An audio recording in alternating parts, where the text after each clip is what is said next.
Grace, you even realize what you've done? What kind of person just abandons their duties as a wife and causes problems for William?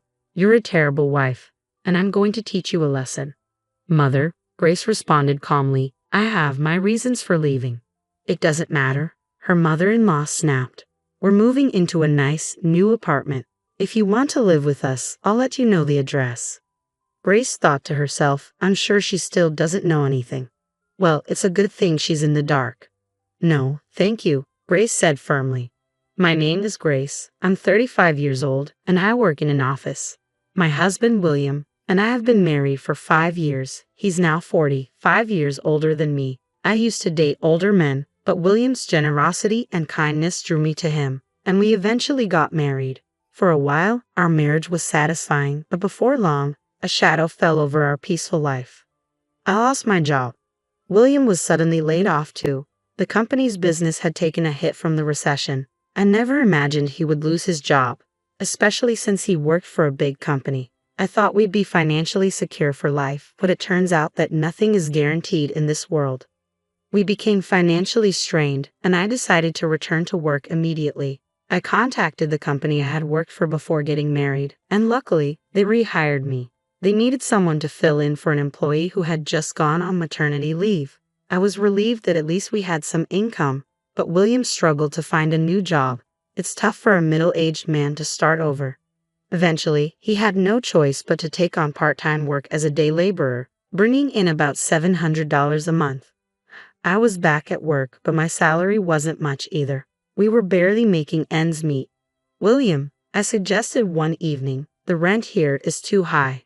Maybe we should move to a cheaper place and save some money. It would help us manage better if we lower our fixed costs. We had been living comfortably in a nice apartment, thanks to William's previous high income, but now I thought it was time to face reality and find a more affordable place. But William rejected my idea firmly. No, we're not moving. Why not? I asked, confused. If we move to a smaller, cheaper apartment, Mom will start asking questions. So what? I countered. Why not just tell her the truth? We're having a hard time making ends meet because you're out of work. William's face turned red with anger. Don't you dare tell my mother I'm unemployed. Your salary and my earnings are enough to pay the rent. We'll leave it at that. I was shocked and confused. It seemed like he cared more about his pride and our home than about protecting our marriage. Even if we could cover the rent, we were still struggling with our finances. I had suggested moving to save money, but William wouldn't budge, and I eventually gave up on the idea. Life continued to be difficult, and then one day, William made an unbelievable comment to me. This is all we have for dinner today, he asked, incredulous. We used to have more dishes. Just because you've started working doesn't mean you can slack off on your duties. Don't be lazy and manage this better. His words made me furious, and I couldn't hold back my retort. I have no choice. We were struggling to make ends meet. I was doing my best to manage both the house and my job, but someone's unnecessary pride in staying in this apartment left me no choice but to cut back on food expenses. Or you could just make more money, and then everything would be just the way you want it, I remarked provocatively. William's face flushed with anger. What the hell? Don't you dare talk to me like that. Just wait and see. I'll land a job at a good company and make more money than you. William's temper flared, but I told myself that if this sparked his motivation, I could endure his outbursts. I convinced myself it was fine, but reality soon set in. Despite his determination, William couldn't find a new job. He ended up working part-time as a day laborer, unable to secure anything better. Even with renewed motivation, the job market proved harsh. I could understand if he had taken the time to study and earn a qualification, but he hadn't. He simply worked part-time. Each interview led to rejection, and the humiliation of bowing down to younger interviewers wore him down. Eventually, William stopped looking for a job altogether, though he still believed he could earn more than me. By this point, I was disappointed and had already given up on the idea that he would turn things around. But my worries didn't stop with William. Earlier today, I received yet another phone call, this time from my mother-in-law. She called without hesitation, despite knowing I was at work. When I checked my phone during lunch, I saw over 10 missed calls. When I finally returned her call, her voice was sharp from the very first word. Why didn't you answer the phone right away? I told you the other day that I'm at work, didn't I? Work? You call that working? My needs should come first. Since losing her husband a year ago, my mother-in-law had been calling me constantly. I understood she was lonely and felt I should support her. But all she ever talked about was how it's a wife's duty to support her husband. When she found out I had started working, she became furious and wouldn't stop calling. While I was at work, my phone rang again. "Did you talk to William about this properly? You can't even bother to return my calls." "I'm sorry," I said, trying to keep my tone calm. "But it's difficult for us to live with you right now." "I'm not asking for your opinion," she snapped. "William won't object to it."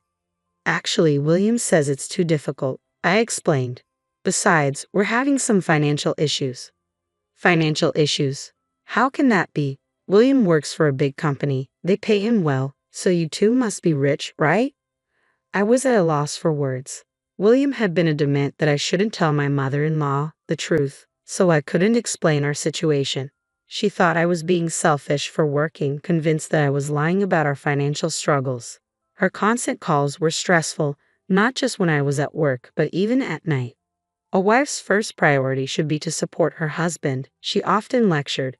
"Taking care of your husband means taking care of his mother too. Why haven't you visited me lately? What's wrong with you?" "I work full-time, and I'm exhausted," I explained. "William has been working part-time on weekends, so our schedules don't match. I'm sorry, but we're both so busy that it's hard to find time." "Your schedules? But William is off on weekends. You could come then, couldn't you?" My mother-in-law was clearly frustrated and kept pressing me. I felt it was time to tell her the truth about William. "Actually, William works on weekends." "What do you mean?" she demanded. Just as I was about to reveal the truth, William, who had been lying on the sofa watching TV, rushed over and grabbed the phone from me. "Mom, I'm sorry I haven't been able to visit you lately," he said smoothly. "I'm working on a big project right now and have been putting in extra hours on weekends. I'll come visit as soon as things settle down." With that, he ended the call and turned to me, his expression stern. "What were you doing?" he asked, his voice low. "Were you trying to tell my mom?" "I just think it's better to tell the truth," I replied, frustrated. "If you keep this up, she'll keep nagging me because she doesn't know what's really going on." "I'm sorry to hear that, but don't you dare tell my mom," William warned. "That's enough," I shot back. "You need to swallow your pride and tell her the truth." "Shut up. I'm the one keeping us afloat, so you should be thanking me instead of talking back," he snapped, then stormed off to his room. I was on the verge of breaking down. The financial strain, combined with the pressure from both William and his mother, had pushed me to my limits. William claimed his part-time job was too demanding for him to do any housework, but he only worked on weekends and one day during the week. I knew he was capable of finding a better job or at least helping out around the house, but he chose not to. "How can you do nothing at home and expect me to handle all the chores on top of everything else?" I had finally reached my breaking point. I decided to leave for a while and return to my parents' house for a week. I wanted William to experience just how hard it was to manage the household alone. When I told my parents about our situation, they advised me to consider a divorce, but I wasn't ready to give up on our marriage that easily. We had been in love once, and we had been married for 5 years. If I was going to end it, I wanted to be sure I had done everything I could to make it work. After I left, William called me. "When are you coming back? Where's my mail?" "I won't be home for a while," I replied firmly. "You'll have to do all the housework while I'm gone." "Don't be ridiculous. Just come home and do the chores."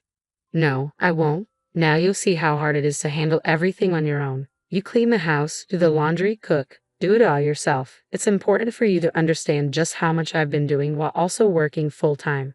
I ignored William's calls, deciding not to engage. Staying at my parents' house was a relief. For the first time in a long while, I shared the housework with my mom and dad. My mother would say, "You must be exhausted," as she served up home-cooked meals. I felt so grateful not having to do anything, with meals appearing as if by magic.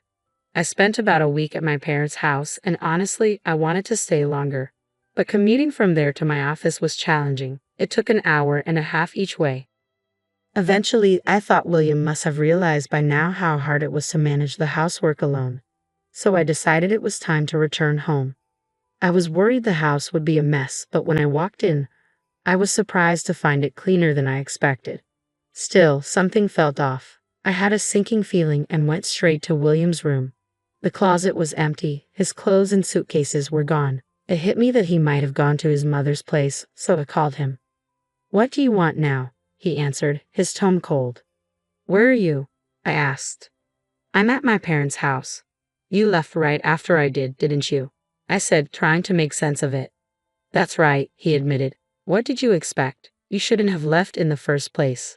I'm not going back to that house. What do you mean? I asked, confused and hurt. I'm going to live with my mom. In fact, we're moving into a new apartment. I have no idea what you're talking about, I stammered, at a loss for words. Suddenly, the voice on the other end of the line changed. Hey Grace, my mother-in-law's voice cut in sharply. Do you have any idea what you've done? How dare you abandon your duties as a wife and cause trouble for William? You're such a terrible wife, and I'm going to teach you a lesson. Mother, I had my reasons for leaving. I tried to explain. It doesn't matter, she interrupted. We're moving into a nice, new apartment. If you want to live with us, I'll let you know where it is. I realized she still had no idea what was really going on.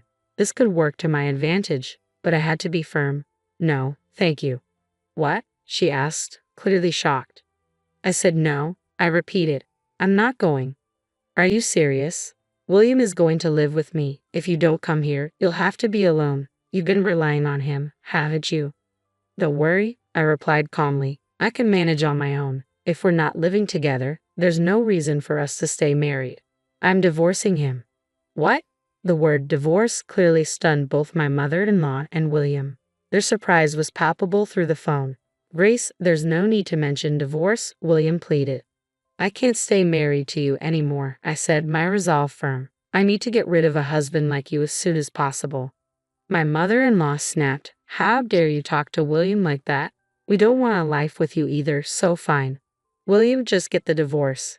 No, William protested, but I cut him off. I'll have the divorce papers ready. You'll regret this, and it'll be too late for apologies.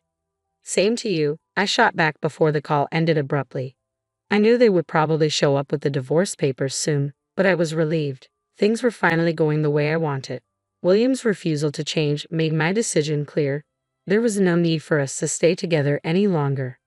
I decided to pack my bags while waiting for my mother-in-law to arrive. A few hours later, she showed up alone. Oh, William isn't here, she remarked, looking around. He doesn't need to be, I replied. Here you go, she said, handing me the divorce papers. I already had him fill out his section. Now, you just need to complete yours. As I took the papers, I noticed that William's handwriting looked shaky, as if written with trembling hands. My William is such a wonderful man, my mother-in-law continued, her voice filled with disdain. Even with a horrible wife like you, he was reluctant to get a divorce. I'll never forgive you for causing trouble for such a great person. I hope you live a miserable life and regret this. While I filled out my part of the form, she continued her tirade. William's pride had kept him from telling his mother the truth, even at the end. What a pathetic man he was. What happened to your house? I noticed it's empty. If you want to come back, there's no place for you, she sneered. I won't be coming back, I responded calmly. How much did you get for it? It was old, so it must have sold for cheap. That's none of your business, I said, tired of her prying. But since you're so curious, it was about $50,000. Not much, but enough for a comfortable retirement. William will pay for our new apartment, she bragged. Oh, so you were surprised he got approved? I asked, raising an eyebrow. William is a high-class person. It's only natural, she huffed. So, you put the money in William's account? I pressed. How did you know that? That's not important, she snapped. Stop asking questions and remember, you're just a divorced woman now. It's too late to hold on to him. Don't worry, I said, signing the papers with a flourish. I've already agreed to the divorce. My mother-in-law snorted and stormed out, clearly irritated. As she left, I felt a wave of relief wash over me. I was finally free from both her and William. I gathered the rest of my belongings and moved them to my parents' house, where I discovered a fresh start and the peace I had longed for. When I finally left, I managed to provoke my mother-in-law just enough to escape the burden of poverty they tried to impose on me. She insisted there was no way to get any of William's assets, but I couldn't help but remember the look on William's pale face during our discussions about the division of property. It still makes me chuckle. Then, about 2 years later, I received a call early one morning from an unfamiliar number. Thinking it might be work-related, I answered, only to hear the voice of my ex-mother-in-law. "Oh, Grace, please help me," she cried. "Mother," I replied coldly, "you can't keep calling me that. We're strangers now." "Don't say that. I'm in trouble." "Oh, can't pay the rent? Savings running low?" I asked, already guessing the situation. "Yes," she admitted, her voice trembling. "William didn't tell you about our financial problems until we were broke, did he?" "Oh, I knew," I said, unimpressed. "He tried to hide it, didn't he? But every time I wanted to speak up, William told me not to. I'm sorry, Grace. I didn't know anything. I apologize. But please come back." "I don't want to," I said firmly. "William never changed, no matter how much I tried, and you always bullied me. I don't want to spend another minute with someone like you." "Please don't say that. I don't have anything to eat anymore. I'm really desperate." According to my ex-mother-in-law, William had continued to put on airs, refusing to reveal their financial struggles. He'd been using the $50,000 from selling their family home to pay rent, splurging on expensive groceries and fancy meals to keep up appearances. It wasn't long before the money was gone, leaving them penniless. "He got what he deserved, didn't he?" I said, unfazed. "Why don't you drop your pride and live modestly in a cheaper apartment?" "No, it wasn't supposed to be like this," she wailed. "I was supposed to live a comfortable life with my elite son." Her cries fell on deaf ears. I quietly hung up the phone and blocked her number, taking the extra step of getting a restraining order just in case. I had no interest in being their crutch anymore. They'd always leaned on someone else, whether parents or children, never learning to stand on their own.